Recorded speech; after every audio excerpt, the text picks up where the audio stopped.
En die had al zoiets van, nou, ik wil nog wel laten zien, het zal misschien niet perfect gaan.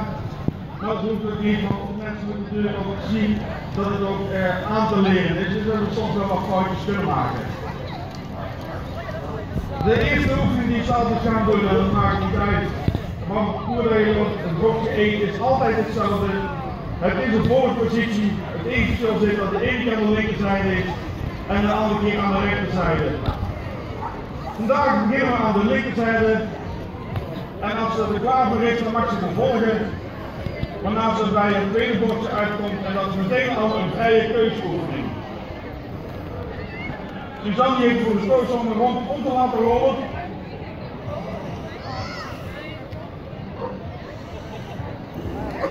En dat heeft ze goed gedaan. De hond die gaat dan weer terug in de linkerpositie. Want iedere keer als je de weg bijvoorbeeld naar voren komt, ziet de hond in de positie te zijn waarmee jij bij post bent aangekomen. Dan loopt het van eigen door, dan komt dadelijk bij het volgende bordje aan, dus dat is een papier die ze 3 keer gaan uitvoeren. Daarmee wisselt de hond meteen van kant en die zal vanaf de linkerkant naar de rechterkant gaan.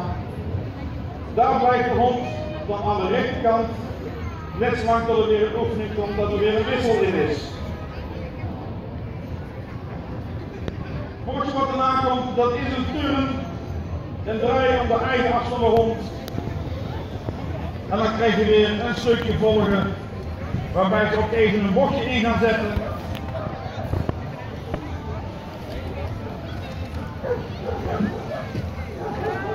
En geloof me, ook voor deze honden, ondanks dat we volop aan het trainen zijn gegaan voor dit evenement, de prikkels, de warmte, de concentratievermogen is eventjes iets minder. Het bordje van zaligheid komt, dat is een rondje om de hendel heen.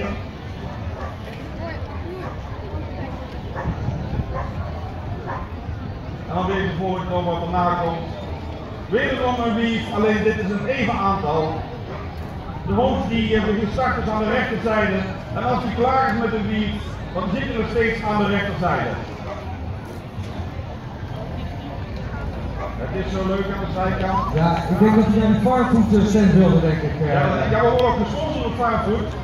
Dus ja, dat zijn onze honden wel dol op. Ja.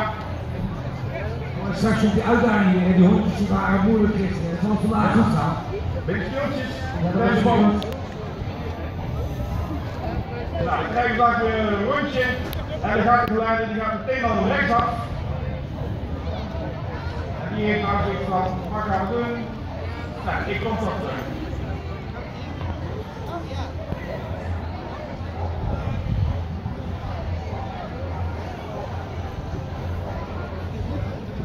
De oefening die we maken, dat is een typische obedience oefening. De hond die dadelijk op zijn plaats te gaan liggen.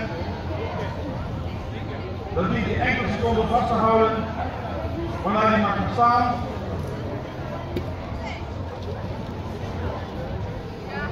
En dan mag hij nou gaan staan.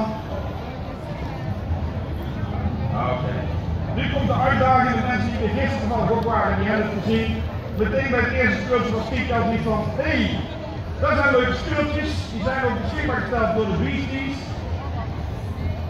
En eigenlijk is het meteen een compliment voor de beasties dat ze eigenlijk alleen een hele leuke speeltjes hebben. Maar goed, de oefening heet de Spropweave.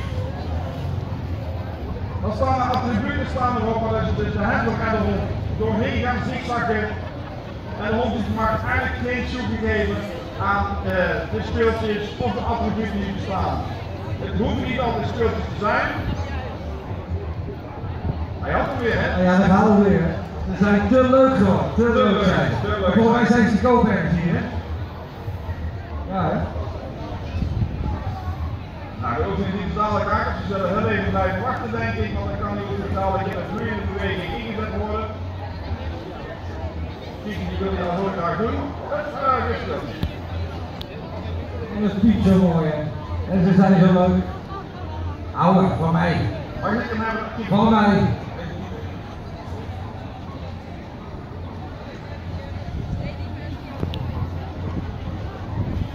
Ja, van mij. Heel te leuk. Maar voor een varkensblokje. Dan komt het. Ja, kijk, voor een varkensblokje doen we het. Blijf heel even bij staan voor het eerste speeltje even en Goed, de volgende oefening dat is een draai en terug. En dan begint de hond weer aan de rechterzijde, want dan zat hij nog steeds. En na die oefening is de hond gewisseld naar de linkerzijde.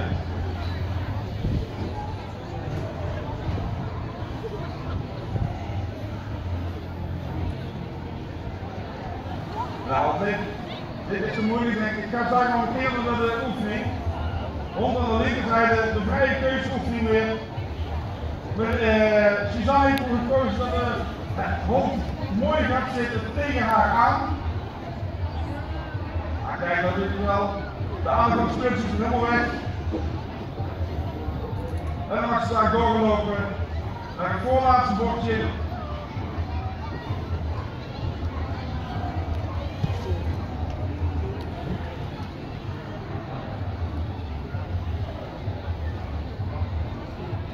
En dan gaan ze een figuurtje doen.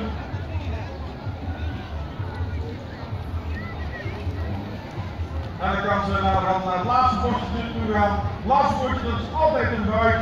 En daarmee doen we de mensen bedanken voor de aandacht. Terwijl de volgende al klaar staat.